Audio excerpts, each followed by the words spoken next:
আমার আমার কাছে যেটা মনে হয়, আর আমি হয়তোবা আমি ওই জায়গায় থাকলে এই কাজটা অবশ্যই করতাম। যেহেতু এটা একটা সেনসিটিভ ইস্যু, এটা আমি পাবলিককে কমেন্ট করার আগে নিজেরা ডিসকাশন করে নিতাম। পাবলিকলি যখন আপনি একটা কমেন্ট করে ফেলেন, তখন ওটা সঠিক হবে না ভুল হবে, ওখান থেকে আপনি ফিরে আসাটা খুব ডিফিকাল্ট হয়ে যায়।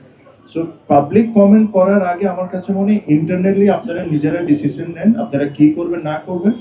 লাস্ট মুহূর্তে যায় আপনি পাবলিক কমেন্ট করেন, হয়তো খুব আর্লি যখন আপনি করে ফেলেন, তখন আবার আপনি পিছনে আসতে পারেন না। সো আমি যেটা বললাম যে সবার মতো আমারও বাংলাদেশের ক্রিকেটের ইন্টারেস্ট হলো সবচেয়ে আগে, বাট আপনার ভবিষ্যৎ সবকিছু চিন্তা করে যে বাংলাদেশ ক্রিকেট বোর্ডের আমরা, আপনি যদি দেখেন যে আমাদের 95% কিন্তু ফাইন্যান্স কিন্তু আইসিসি থেকেই আসে। তো সব কিছু আপনি বিবেচনা করে যেটা বাংলাদেশ ক্রিকেটকে হেল্প হবে, আপনার এই সিদ্ধান্তটা নিতে হবে। বা হঠাৎ করে এখানে থেকে একজন পাবলিকলি একটা কমেন্ট করে দিচ্ছে, ওখান থেকে আরেকজন পাবলিকলি কমেন্ট করে দিচ্ছে, এই জিনিসটা আননেসেসারি একটা সিচুয়েশনটাকে আরো বেশি খারাপ করে দেয়।